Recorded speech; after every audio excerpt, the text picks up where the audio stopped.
Ok, buenas tardes. Muchas gracias al doctor Gamero por la presentación. Primero darles mis saludos a todos ustedes, colegas, felicitarlos porque están iniciando un nuevo paso en la carrera, en unos tiempos un poco complicados, pero con la esperanza de que este año en el cual van ustedes a prestar el servicio del SERUMS, todo vaya muy bien, que tengan muchos éxitos, y vamos a empezar un tema importantísimo que ha sido retomado después de mucho tiempo, el año 2000, con la presentación de una publicación por el Instituto de Medicina de los Estados Unidos, que es llamar la atención respecto a la seguridad de la atención. ¿Qué ha pasado en tantos años que ha habido un llamado respecto a la necesidad de reenfocar la atención desde el punto de vista de la calidad y la seguridad? Es por ello que vamos a presentar el día de hoy este tema y vamos a darle también un enfoque, perdón, al área donde ustedes van a trabajar, al nivel donde se van a desempeñar, que es en la atención primaria. Entonces Ya, estamos con el tema de seguridad de la atención en la atención primaria con la doctora Gliceria Lavado de la Flor. Continuamos. Muy bien. En una de las presentaciones que tuvimos con el personal de salud, hicimos una pequeña encuesta. Y miren, les preguntamos qué queremos como paciente o familiar de paciente. Esto se ve, digamos, con animación cuando lo proyectamos en pantalla completa, pero ahora tenemos un poco de dificultad. Pero les voy a decir que nos comentaron que nos atiendan rápido, que nos llamen por nuestro nombre, que nos escuchen, que nos den información, que sean amables, que tengan paciencia, que faciliten los procesos para la atención, que muestren interés, que estén actualizados y solucionen mi problema de salud y que hagan mejor lo que saben hacer. Que la institución, la posta, el centro, el hospital disponga de lo necesario para que me atienda. Y sobre todo, que lo hagan con cariño. ¿Y por qué preguntamos esto a nuestro personal? Porque teníamos mucha insatisfacción. Y porque cuando pedíamos que le dediquen un poco de tiempo al tema de la comunicación, de la información, se sentían un poco mortificados. Entonces dijimos, si el paciente, si ustedes como pacientes o familiar de pacientes exigen o desean este tipo de atención, no nos diferencia nada de los pacientes. Ellos también quieren lo mismo para ellos y para sus pacientes. Entonces, pensemos un poco más y veamos que nuestros pacientes, al igual que nosotros y nuestros familiares, tienen expectativas. Probablemente ya conocen ustedes a este doctor, es el gurú de la calidad de la atención en salud, que nos dice en su definición de calidad, miren, que es la aplicación de ciencia y tecnología médicas. ¿Qué significa ciencia y tecnología médicas? Está el avance, no solamente tecnológico, el avance farmacológico, la medicina basada en evidencia, de tal forma que la atención que brindemos maximice los beneficios para la salud, disminuyendo los riesgos. Entonces, él, en su definición, logra concretar este tema de la calidad en un equilibrio más favorable de riesgos y beneficios. ¿Bien? Y cuando él nos dice la calidad de la atención en salud tiene dimensiones, nos va enumerando que existe la dimensión técnico-científica que va relacionada con el avance tecnológico, con las guías de práctica clínica, con los nuevos medicamentos, los nuevos procedimientos, pero también hay una dimensión humana, una dimensión importantísima que tiene que ver con esta relación médico-paciente, en el caso nuestro, ¿no? Esa interacción de ir y venir para que este paciente se sienta escuchado, se sienta atendido, se sienta, digamos, que despierte el interés de nosotros. Decirle, mami, ya me estaba pero si estaba ya a media cuadra. ¿Aló? ¿Aló? ¿Alguien ha dejado su micro prendido? ¿Aló? ¿Aló? Muy bien. La otra dimensión es la dimensión del entorno, el orden, la limpieza, donde vayamos, donde estemos, en nuestra sala de hospitalización, en el consultorio, en el área donde nos toque trabajar, siempre preocuparnos por este aspecto. Hay una mala interpretación por parte del personal de salud que espera, entre comillas, a que otro personal le ordene digamos, el material, las cosas que tienen que trabajar. No todos tenemos que colaborar para que esta dimensión de la calidad sea agradable. Pero por otro lado... Usted, me dice. ¿Aló? Con María Sillo. ¿Aló? Luis, parece que hay mucha interferencia. ¿Aló? Sí, doctora, estoy tratando de buscarlo, pero no sé dónde es. No es mía por si acaso. Acá hay un Por problema. favor, apaguen sus micrófonos si fueran tan amables. Es Piero Guerra. Le vacunó. ¿Con quién se habrá peleado? No. Listo. Ah, ok, gracias. Hay una dimensión importantísima que atraviesa todas estas dimensiones, que es la seguridad del paciente. Esta es la cuarta dimensión que nosotros debemos de tener en cuenta porque es un componente clave de la calidad asistencial, o sea, de la prestación, del trabajo directo que nosotros tenemos con nuestros pacientes. ¿Y por qué? Porque como cualquier persona, nuestros pacientes desean sentirse seguros, confiados en el tipo de cuidados que nosotros vamos a asumir para ellos, ¿no? Necesitamos entonces ofrecer servicios seguros, efectivos y eficientes. Obviamente se desprende que cuando hay un problema de seguridad del paciente puede acarrear temas hasta de tipo legales. Y ustedes tienen que estar preparados para trabajar con ese enfoque. Ustedes probablemente muchos se van lejos y van a tener que vigilar cada actividad que realicen con este enfoque de seguridad. Lo primero es no hacer daño. Y esto es lo que nos dice, pues ustedes recuerdan cuando han juramentado. Primero no hacer daño.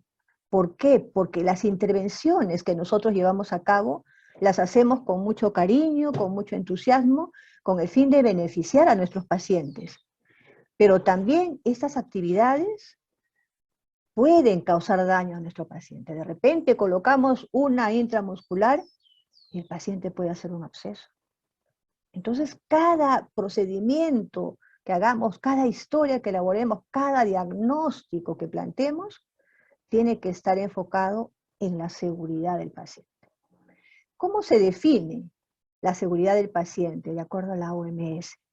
Ausencia o reducción a un mínimo nivel aceptable del riesgo de sufrir un daño innecesario en el curso de la atención. O sea que debemos hacer lo posible en el lugar donde estemos, con los recursos que tengamos, de no causar daño. ¿Y qué quiere decir nivel mínimo aceptable? Por si acaso no estamos exentos del riesgo de hacer daño o que nuestro paciente sufra daño. Es una de las actividades que probablemente son más peligrosas, en el sentido de que a lo mejor no disponemos de algo que es necesario para poder prevenir un desenlace fatal en el paciente, pero hemos hecho lo posible. Ese haber hecho lo posible con los recursos que tengamos es el mínimo aceptable. No, digamos, no pude hacer nada. ¿No? He hecho todo hasta donde se está permitido en la institución donde yo trabajo. Y hay definiciones, muchas, en el tema de seguridad del paciente, pero solo quiero mencionarles 3. El evento adverso es un daño que nosotros podemos causar durante la atención. No tiene nada que ver con la enfermedad de fondo. En el caso que les mencioné hace unos minutos, de repente le aplicamos el inyectable y se absceda el paciente. Hace un absceso. No vino él por un problema de infección. Nosotros ocasionamos, obviamente no es intencional, es el daño que le hemos causado a nuestro paciente. Por ello, cada procedimiento debe ser pensado en la seguridad, no hacer daño al paciente. Tomaremos todas las precauciones para evitar ese desenlace. Ahora, si este evento adverso llega a una discapacidad del paciente, a la muerte, Dios quiera que nunca nos suceda, o a una hospitalización prolongada, se denomina evento centinela. Es un evento que debemos analizar, ver qué causas podrían haber ocasionado este evento, qué factores han contribuido a que se presente, para evitarlos, para sacarlos de nuestro sistema de atención y no vuelva a suceder un evento que cause tanto daño. Y también podemos cometer errores. De repente planificamos colocar bien ese inyectable, pero no tuvimos el cuidado de mantener las medidas de exigencia de bioseguridad. No hicimos la limpieza correcta. Ese es un error. O de repente el paciente me dice que es alérgico y yo cargo la jeringa con la ceftriaxona, sabiendo que el paciente es alérgico a este tipo de medicamentos. Eso es un error. Entonces, los errores se dan, claro. Hay una publicación que se llama Errores Humanos. Entonces, si nosotros tenemos, digamos, la posibilidad como seres humanos de equivocarnos, hay que prepararnos para evitar hacer daño. Y acá tenemos una definición un poco más completa, esto es del Centro Médico en Manaco, ¿no? En la cual nos dicen los casi errores o near miss. De repente, el paciente les dijo que era alérgico.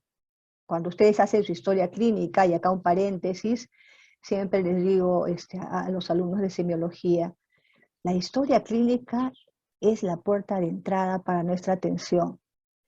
Debemos procurar siempre obtener la mejor información. La historia clínica no pasa de moda.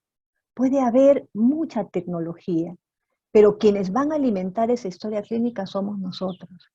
Entonces hay que preguntar, hay que conversar, hay que detenernos a ver cuáles son estos antecedentes de nuestros pacientes, por qué viene, cuáles son esas características para no equivocarnos con los diagnósticos, que vamos a ver también que ahora este es uno de los diagnósticos frecuentes en la atención ambulatoria. Entonces el near miss es un casi error. De repente me dice que es alérgico, yo estoy distraído, cargo la jeringa con la ceftriaxona, pero cuando le voy a poner, me doy cuenta que, claro, es alérgico. ¿Cómo he podido cargar la jeringa? Casi me equivoco, ¿no? Es el que se denomina near miss. Un error sin daño, de repente el paciente se me resbala allá en el consultorio porque no tuve el cuidado, roté la silla, etcétera, pero no pasó mayores, fue un error sin daño, tuve un problema y el paciente no se dañó. Un daño leve, a lo mejor ese paciente le introduzco la aguja, pero oiga, ayenté un poco, pero no pasó nada, gracias a Dios, un daño leve.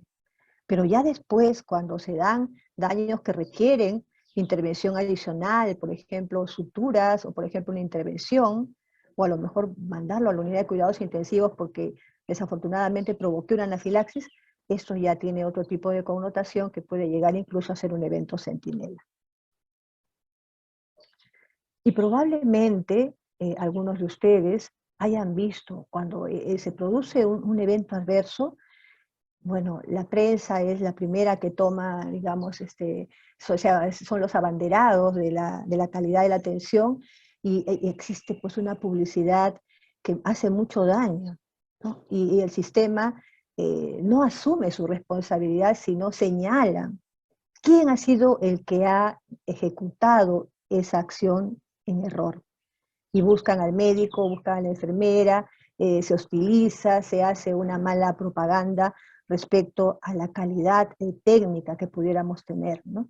Y miren, y así salen, la publicidad sale así, ¿no? Denuncian presunta negligencia, esta quemadura que sufre un niño durante la atención en un hospital, la amputación del miembro equivocado, el fallecimiento de las gestantes. Miren acá, el tema de las gestantes es un tema muy delicado. Mucha observación, mucho seguimiento, mucho cuidado con las gestantes. Hay que estar pendientes, seguir los protocolos del Ministerio de Salud. En el momento que ustedes crean conveniente, las referencias con la anticipación del caso para que no se genere ningún tipo de evento adverso. Este caso que también sucedió, ¿no? Un recién nacido en el cual hay la administración de una solución hipertónica con una gran presión a nivel de la manito, que hizo que este neonato pues perdiera todo el antebrazo, ¿no? Que tuvo que ser amputado.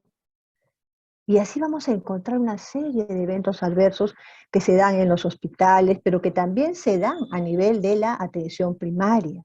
Y como les digo, la segunda víctima es quien ejecuta este daño, quien produce el daño, quien es la víctima del error, que es el profesional de la salud. Y ahí nos quedamos solos, nos quedamos, digamos, abandonados, porque ahí la publicidad negativa puede incluso arruinar la vida profesional. Pero estos eventos adversos, miren, son solo la punta del iceberg. Debajo tenemos muchos incidentes o casi errores, ¿no? ¿Por qué nosotros no aprendemos a identificar en qué podemos fallar? El ejemplo del inyectable que les digo que es frecuente en la atención primaria, ¿no? Ahora, felizmente, con el tema de la pandemia nos lavamos frecuentemente las manos, nos higienizamos con alcohol. Pero antes de la pandemia, y seguramente ustedes cuando han sido alumnos, pasaban la visita de un paciente a otro y no se lavaban las manos, salvo que hubieran hecho algún tipo de procedimiento. Entonces estas cosas hay que aprenderlas, que nos sirvan justamente para evitar producir daño, que realmente cuando estamos solos es un problema serio. Miren, algunos autores nos dicen que el error médico, no solamente del médico, sino del personal de salud, es el más importante factor que causa evento adverso. Entonces, mucho cuidado, una distracción, de repente nos vamos a equivocar, contestar el celular y no sabemos qué nos dijo el paciente, si era alérgico o no. Estos tipos de detalles tenemos que cuidar. La atención que nosotros brindemos a nuestro paciente debe ser dedicada completamente en el tiempo en el que estemos con él, ¿no? Para evitar errores. Esto nos puede pasar en la atención ambulatoria. Y miren, a mí me gustaría proyectar esto con movimiento, con animación, porque vamos yendo progresivamente, pero desafortunadamente tenemos problemas con la proyección. A ver, síganme, por favor. Vamos a ver si estamos frente a un paciente que recibe tratamiento, podemos otorgar una atención sin error, y vamos a tener un buen resultado. Pero también puede darse que hayamos hecho todo correctamente y tengamos un mal resultado. Eso se llama evento adverso no prevenible. No hay forma, se iba a presentar sí o sí. ¿Por qué? Porque los riesgos son inherentes a la atención en salud. Por otro lado, puede ser que nuestro paciente recibe el tratamiento, pero carambas, acá tenemos algún error. Identificamos el error y se convierte en un casi me equivoco. Felizmente no llegó a pasar. O de repente estoy aplicando mal aquel plan que establecí para ese paciente, no identifico el error y se me produce un evento adverso en el paciente. Eso se llama evento adverso prevenible. Fíjense, acá es que nosotros tenemos que trabajar, ¿no? En preguntar al paciente si es alérgico o no y tener todas las precauciones, colocarle un sticker rojo, avisar al personal que nos está ayudando, colocar en la historia de la consulta que el paciente es alérgico a tal o cual medicamento, para prevenir. Vamos a poner un ejemplo. De repente el paciente nos dijo que no era alérgico. Nosotros preguntamos, ¿usted es alérgico a tal medicamento? No, no soy alérgico, pero le ponen la medicación y puede producirse un efecto adverso medicamentoso. Eso no es prevenible. Hicimos la pregunta, cumplimos con todas las normas, pero pasó. Pero miren, si él nos dijo el paciente nos dijo que era alérgico, aún así nosotros cargamos la medicación, la jeringa, pero la enfermera nos dice, doctor, un momentito, acá en su historia hay un sticker rojo que dice que es alérgico. Ah, nos salvamos, casi le coloco la ampolla. Casi error.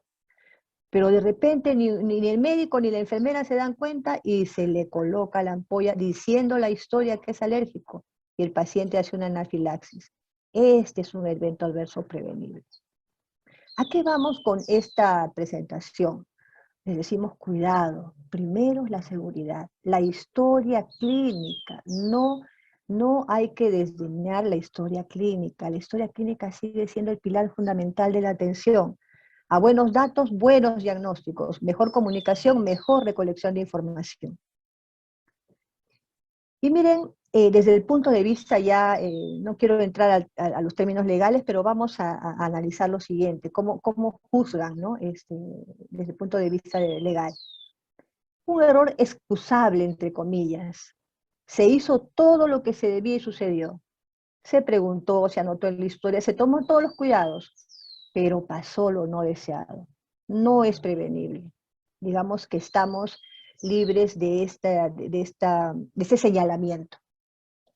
Pero un error inexcusable, y está en rojo, para que ustedes vean, sucedió porque no hicimos todo lo que debimos hacer en ese paciente. No tuvimos los cuidados de la higiene de manos, no tuvimos los cuidados de bioseguridad, etc. Esto es un daño que se pudo prever, se pudo evitar. Y este contexto es lo que califican como responsabilidad médica. Acá tenemos un problema serio. Entonces, a cuidarse, a cuidar a nuestros pacientes y a fijarse de cumplir siempre los pasos que corresponden para evitar hacer daño. Y acá está la publicación que comentábamos, miren, esta fue del año 2000, interesantísima, les recomiendo en algún momento puedan ustedes revisarla, está en internet. Miren la cantidad de fallecimientos que describieron por eventos adversos prevenibles en esta fecha en Estados Unidos, con un costo importantísimo de dinero para el sistema de salud, ¿no? Y nos dice que eso es la punta del iceberg, que debajo pueden haber eventos adversos que no llegaron a la muerte, o a lo mejor incidentes que no causaron daño, pero esto está reflejando de que hay que tener cuidado. Debajo de los eventos adversos hay mucho más por trabajar. Y acá hay muchas publicaciones respecto a la seguridad del paciente. Yo diría que incluso antes del año 74 ya habían publicaciones importantes respecto a la presentación de estos eventos, de estos daños que se producen en los pacientes a raíz de la atención. Y miren, esta es la publicación del año 2002, en los cuales colocan, miren, a los eventos adversos acá. Esta causa 44.000 muertes, mientras que los lesiones cerebrovasculares 160.000, pero es una cantidad bastante grande, ¿no? Estaba incluso antes de la enfermedad renal. O sea que es un problema de salud pública. Lo que pasa es que eso no nos enseñan. En la universidad, cuando nos preparan, no nos dicen que podemos hacer daño. No nos dicen que hay que cumplir, ¿no? Exactamente los procedimientos normados, que hay que pensar siempre justamente en no tener desenlaces tristes para el paciente. Y miren, acá hay algunos estudios, solamente para comentar, esto ha sido hecho en pacientes hospitalizados. Fíjense este estudio de España, del año 2005, ellos encontraron que de cada 100 pacientes que se hospitalizaban, 9.3 salían de alta del hospital, pero con eventos adversos, o sufrían eventos adversos. 9 de cada 100. Eventos adversos que se pudieron detectar en esos estudios. Y nosotros somos uno de los países que participó en el estudio IBEAS, ¿no? Es el estudio más grande que se ha realizado, ¿no? Se estudió para ver la prevalencia de eventos adversos en América Latina. Acá está el Perú. Ya tuvimos la suerte de participar en este estudio, y miren, nuestro país, en promedio, con estos hospitales que participaron, fueron 5 hospitales grandes, en promedio se observó que de cada 100 pacientes que se hospitalizan, casi 12 pacientes sufren daño, y daño de diferente, digamos, magnitud, que van desde daño leve hasta la muerte. ¿Y cuáles son esos daños que podemos ocasionar durante la atención? Miren, como se esperaba, la infección que ahora se llama asociada a la atención de salud, procedimientos, sobre todo los procedimientos quirúrgicos, miren, relacionados con el diagnóstico, a diferencia de los otros países, teníamos una tasa alta de problemas asociados al diagnóstico. ¿Por qué? Porque las historias clínicas no contenían información, habían a lo mejor demoras para un correcto diagnóstico, porque no se tomaron adecuadamente los datos. Entonces acá se hizo una observación para que el personal en entrenamiento fuera supervisado cercanamente y que se eviten este tipo de errores diagnósticos. Y fíjense, 68% de estos eventos adversos eran evitables. Miren, es una cantidad muy grande. Y si nosotros vemos este aspecto desde el punto de vista económico, si se le ha dado la atención que requería este paciente en cuidados intensivos, a lo mejor en cirugía, ¿no? O procedimientos, etcétera, es bastante dinero que ha sido puesto un costo de no calidad. Pero independientemente del tema económico, es el tema humano. Es el tema de cuánto daño podríamos hacer a la familia, porque no es solo el paciente, sino también la familia. Y a veces da miedo hablar de ese tema porque dicen, bueno, es un tema que puede traer problemas. Efectivamente, puede traer problemas y no estamos libres de ello. ¿Qué pasa en la atención primaria? Extrapolando ya al tema de la atención primaria.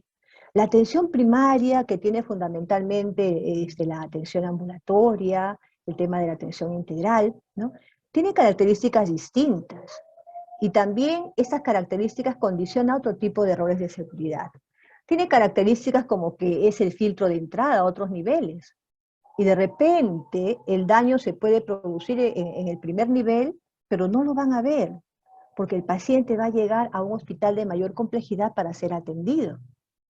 Y hay estudios en los cuales nos dicen, miren, que 47% de los errores médicos en la atención ambulatoria está causada por los fármacos.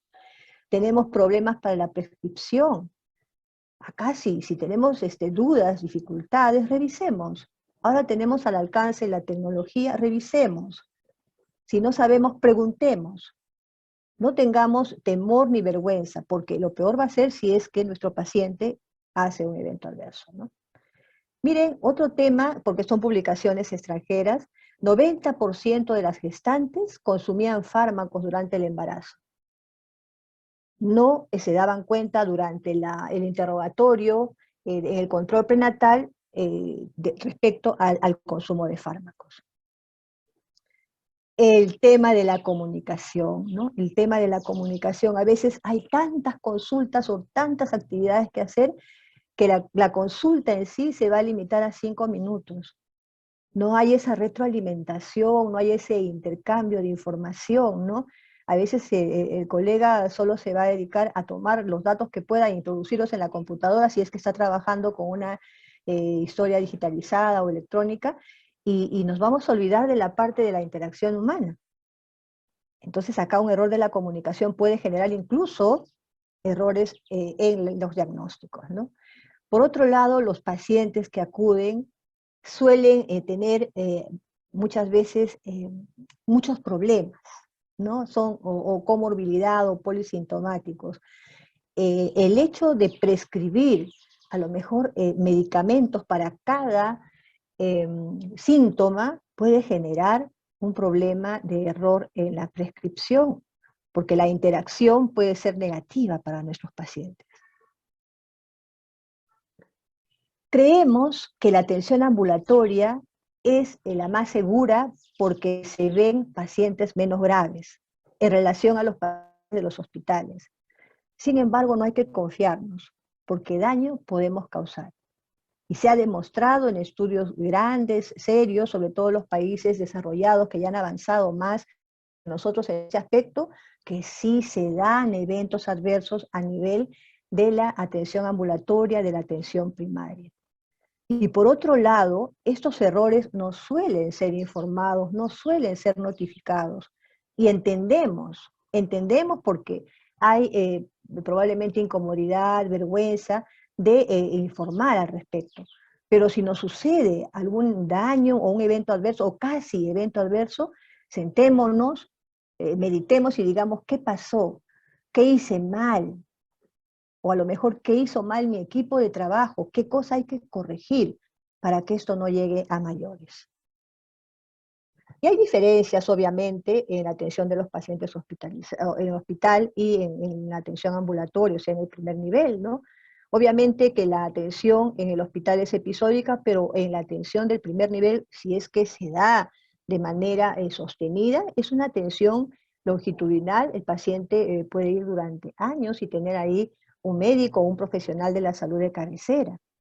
Obviamente, mayor volumen de pacientes, porque aparte de tener la atención, digamos, del ambulatoria, tienen otro tipo de programas que manejar, múltiples registros médicos, ¿no? Obviamente menos recursos con más tareas. Los laboratorios no se encuentran dentro del centro, a lo mejor van a requerir ser derivados. Y miren, en el paciente ambulatorio, en el primer nivel, los pacientes son responsables de la medicación, de los cuidados, etc. Entonces, muy importante saber llegar a ellos, saber conversar, saber informar, saber indicar qué van a hacer, qué medidas van a tomar, cómo lo van a hacer. Por eso acá el tiempo que nos debemos dar para comunicar respecto a la terapia que van a seguir es muy importante. Y obviamente se ve mucho mayor diversidad de pacientes de todo tipo. Ven pacientes adultos, adultos mayores, adolescentes, de repente van a ver también pediátricos, gestantes, etc. Y eso complica un poco la situación, porque cuando estamos recién ejerciendo tenemos que estar preparándonos, leyendo, revisando, sin temor a preguntar o a pedir ayuda. Y miren, en una revisión sistemática han detectado que los errores en la atención primaria no son aislados. Miren, en este estudio de PANESAT, de 1 a 24 incidentes, o sea, no llegaron a producir daño, pero hay de 1 a 24 incidentes por cada 100 pacientes. Es un volumen bastante grande, ¿no? En el 96% de estos incidentes no provocaron daños, pero felizmente ya tienen esta referencia, ya saben cuáles son y ya saben dónde tienen que trabajar justamente para evitar que se llegue a producir daño.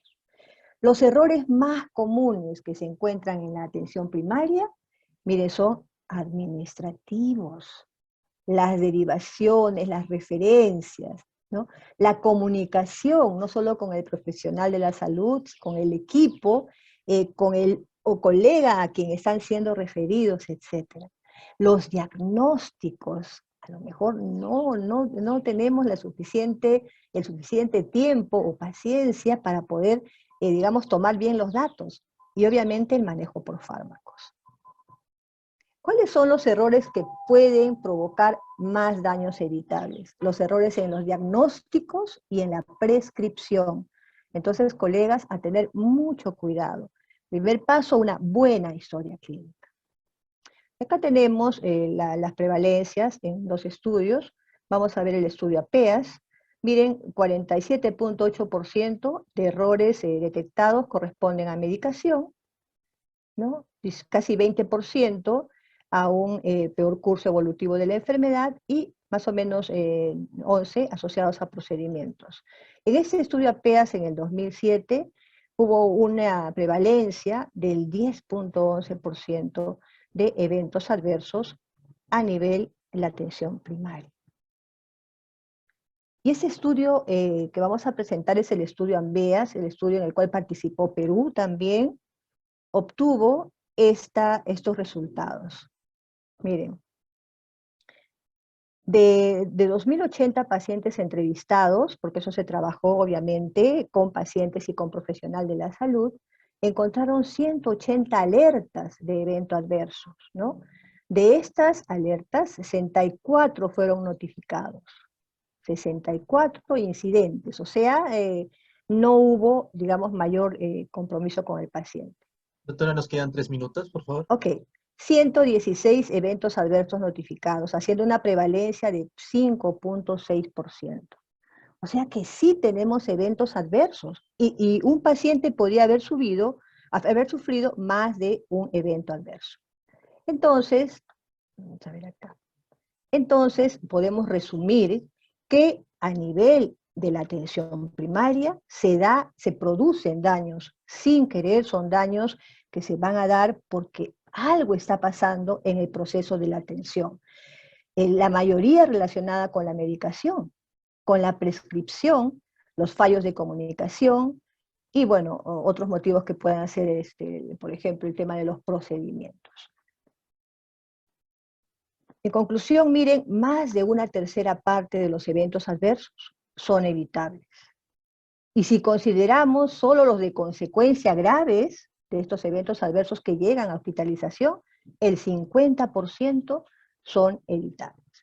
Entonces, el mensaje que queremos traerles es que la atención en salud puede ocasionar daño y lo mejor que podemos hacer nosotros es estar preparados justamente para evitar que se produzcan. Y para ello debemos tener siempre presente la seguridad de la atención.